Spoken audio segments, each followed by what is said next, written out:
Good morning everyone. Hai dari kota Brisbane, Australia. Saya Pastor Hania Saputra dari RIM Brisbane. Nah, banyak kali kita mendengarkan di dalam khotbah maupun pembacaan firman Tuhan, terutama di Perjanjian Baru, bahwa kita orang Kristen harus hidup dengan iman. Kita berjalan dengan iman, kita bertindak dengan iman, dan segalanya ya di dalam iman. Nah, di dalam iman ini bukan berarti saudara harus menganulir realita kehidupan keseharian kita. Itu penting untuk saudara camkan. Ya, kita sebagai umat beriman bukanlah umat yang ataupun orang-orang yang bermain bola, yang menggiring bola, kemudian mengoperkan bola ke kiri, ke kanan, ke teman-teman kita. Tetapi kita tidak pernah ya mencetak gol. Realita kehidupan itu adalah membawa bola itu, ya kemudian saudara memiliki satu kesempatan untuk mencetak gol dan cetaklah gol itu, sehingga kehidupan Anda itu bisa di-share-kan ya dengan segala corak warnanya, akan memberkati orang di sekitar Anda dan memberkati banyak orang yang mereka itu cuma sekedar hidup saja, bermain bola tanpa melihat gawang gol atau arahan mana yang mereka harus tuju, saudara. Nah, tiada seorang pun yang tidak mau untuk tidak berubah. Semuanya ingin mengalami perubahan. Semua ingin mengalami perubahan yang positif. Ya.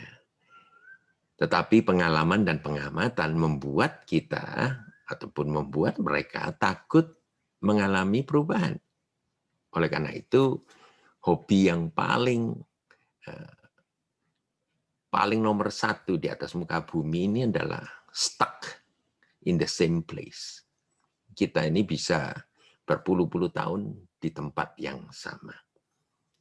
Nah, saya anjurkan pada pagi hari ini satu-satunya perubahan yang signifikan dan sungguh membuat hidup Anda itu akan berarti adalah hidup untuk Kristus. Ya, hidup untuk Kristus. Saya ingin bacakan kepada saudara 2 Korintus pasal yang kelima. 2 Korintus pasal yang kelima ayat 14-15. Jelas sekali di sana, saudara. Dikatakan begini. Ya.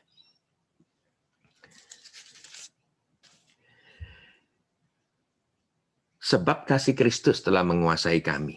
Karena kami telah mengerti jika satu orang sudah mati untuk semua orang, maka mereka semua sudah mati. Dan Kristus telah mati untuk semua orang supaya mereka yang hidup, supaya mereka yang hidup tidak lagi hidup untuk dirinya sendiri, tetapi untuk Dia yang telah mati dan telah dibangkitkan untuk mereka.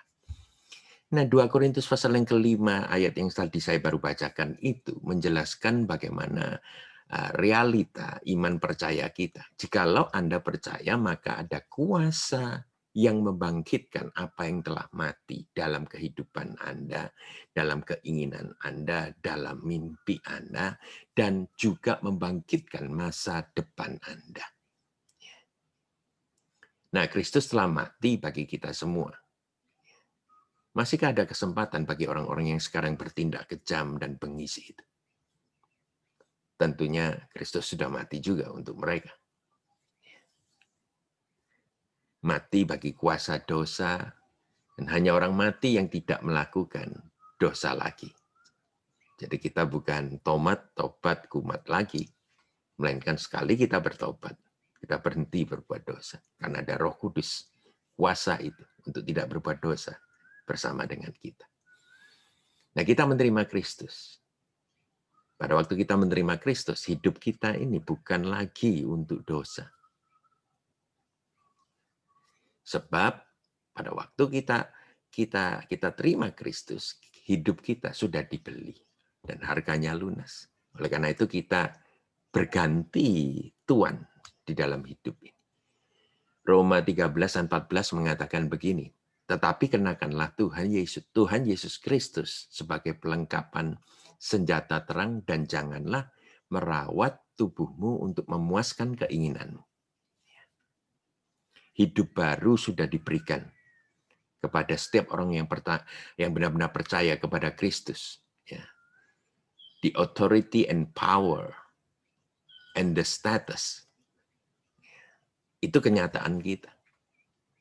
Kita harus mengenakan Kristus. Seperti mengenakan baju saja. Saya kok teringat akan satu movie, satu film yang berjudul The Prince and the Pauper, ya, pangeran dan pengemis.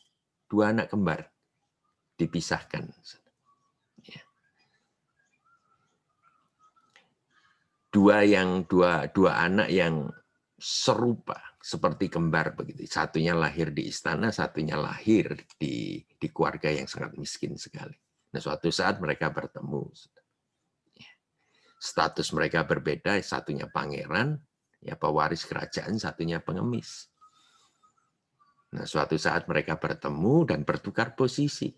Yang pangeran menjadi pengemis, yang pengemis jadi pangeran. Nah, jubah mereka itulah yang menjadi identitas sejati.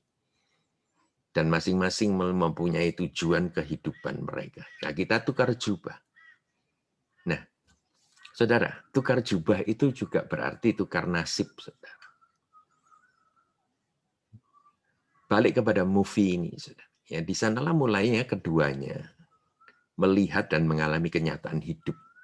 Baik yang ada di dalam istana, pengemis yang ada di istana, maupun pangeran yang ada di masyarakat yang rusak ini, ya, yang banyak penolakan ini. Nah, sang pangeran keluar dari istana tanpa ada pengiringan karena dia memakai jubah pengemis. Dan seketika itu juga ketika dia keluar, sudah dia mengalami kekerasan, dia mengalami ketidakadilan ya di luar kerajaan. Sedangkan pengemis itu, ya pengemis aslinya ini mengalami kenyataan yang dia tidak pernah mimpikan sama sekali, dilayani, dihormati, dijamin kehidupan yang luar biasa, bisa makan enak, tidak perlu minta-minta lagi. Nah, sang pengemis tiba-tiba menjadi pangeran yang tidak langsung memerintah, sebab haruslah ia belajar segala tata cara kehidupan kerajaan.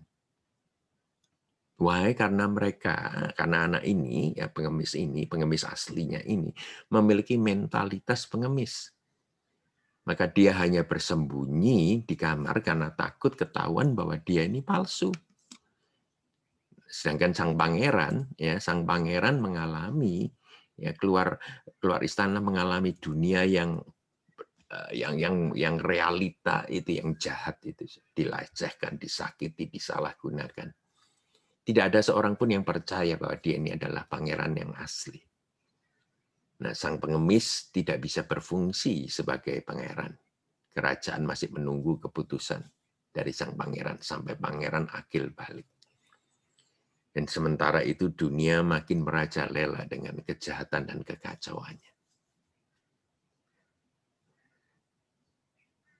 Saudara, dunia yang sudah hidupi, yang saya hidupi ini, penuh dengan kekacauan dan kejahatan. Roma 8:19 mengatakan begini, sebab dengan sangat rindu, seluruh makhluk, termasuk binatang, menantikan saat anak-anak Allah dinyatakan. Kisah daripada The Prince and the Pauper dari tulisan Mark Twain ini indah sekali. Ketika sang pengemis mulai bangkit dan menyadari bahwa dia diharapkan sebagai agen perubahan, mulailah dia belajar tata kerajaan. Tetapi dia masih tidak tahu bagaimana menggunakan kuasanya dan malu juga untuk bertanya. Suatu saat keduanya bertemu kembali. Sang pangeran asli menunjukkan tongkat meterainya. Yang ada di tangan sang pengemis adalah otoritas kerajaan. Galatia 4 ayat 9, Galatia 4 ayat 9 mengatakan demikian. Tetapi sekarang sesudah kamu mengenal Allah. Tetapi sekarang setelah kamu mengenal Allah, atau lebih baik sesudah kamu dikenal Allah, bagaimanakah kamu bisa berbalik lagi kepada roh-roh dunia yang lemah dan miskin, dan mulai memperhambakan diri lagi kepadanya. Camkan, saudara. Saudara adalah pangeran dan putri raja. Jangan sekali-kali memperhambakan diri lagi kepada roh-roh miskin, roh-roh najis yang ada di atas muka bumi. Anda dan saya adalah pewaris kerajaan. Mengapa Anda mau terseret arus deras untuk mencari pertolongan dunia ini? Dan malahan saudara lari daripada sumber sejati untuk menerima kehidupan. Allah adalah realita yang sejati, saudara. Allah adalah realita untuk orang beriman. Jangan jadi miskin dikarenakan perbuatan yang rendah yang seharusnya sudah ditinggalkan lama. Anda berjubakan Kristus. Masihkah Anda memiliki mental pengemis? Tidak senang orang lain diberkati? Iri hati kah? Ya, dengkikah saudara? Jealous-kah saudara? Saya rasa hari ini adalah hari yang tepat untuk meninggalkan jubah kemiskinan. Saudara memiliki Roh Kudus. Saudara memiliki benar-benar sumber daripada kehidupan itu sendiri. Dan nikmati realita keseharian. Saudara adalah pangeran dan putri raja. Tuhan memberkati saudara. Anda kata artikel ini, video klip ini memberkati saudara, biarlah saudara like, share, maupun subscribe dari YouTube channel saya. Tuhan memberkati Anda.